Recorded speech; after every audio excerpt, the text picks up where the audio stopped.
Mes chers compatriotes, les idées du Front National sont en train de s'imposer. La démission de Christine Taubira le prouve. Comme ministre de la Justice, elle a en effet incarné le laxisme judiciaire qui a tant nui à notre pays. C'est elle qui a inspiré la funeste loi du 15 août 2014 qui permet depuis 2015 de laisser en liberté les délinquants condamnés à des peines allant jusqu'à 5 ans de prison. À partir de 2017, cette loi prévoit même de laisser en liberté ceux qui sont condamnés jusqu'à 10 ans de prison. C'est insupportable. Mais il est vrai qu'en la matière, c'est l'UMP qui avait fait le premier pas avec la loi du 24 novembre 2009, inspirée par Rachida Dati, qui permettait déjà de laisser en liberté les délinquants condamnés jusqu'à 2 ans de prison. Extraordinaire laxisme de la classe politique, gauche et droite confondues. Ces derniers jours, Mme Taubira voulait pousser le bouchon encore plus loin. Elle s'opposait en effet à la proposition, défendue depuis longtemps par le Front National, d'infliger la déchéance de nationalité aux terroristes. Cette fois, la volonté du peuple français a été suffisamment forte pour la faire plier. Mme Taubira a dû démissionner. Nos idées triomphent. L'ordre et l'autorité l'emportent enfin sur le laxisme. La perspective d'une justice dure à l'égard des coupables commence à émerger. Certes, du chemin reste à parcourir. À Calais, le tribunal vient de relâcher les 2 militants du mouvement anarchiste No Border qui avaient pourtant incité des migrants à s'emparer d'un ferry. Mais ce n'est qu'une question de temps. Il faudra bien que les juges entendent les revendications du peuple. Sur l'immigration, les idées du FN sont aussi en train de s'imposer. Marine Le Pen réclamait depuis longtemps la suppression de l'espace Schengen. L'UMPS lui répondait que c'était impossible.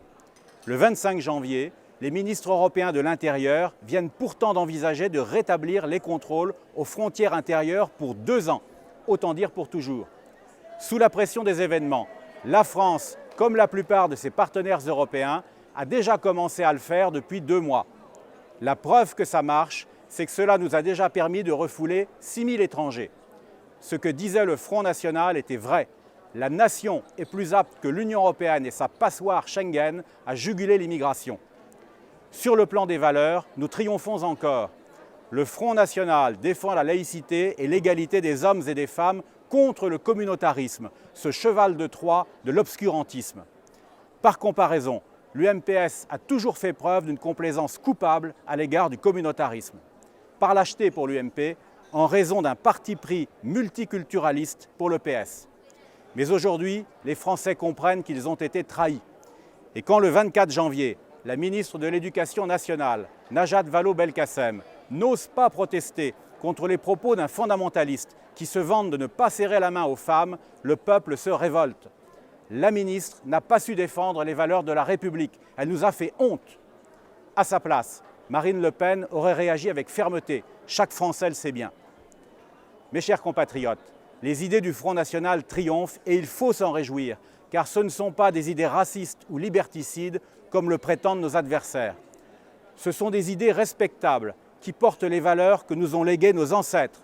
La liberté, l'égalité, la fraternité, la laïcité, la souveraineté et par-dessus tout l'amour de la patrie. Or, dans notre histoire, la victoire des idées a toujours annoncé la victoire électorale.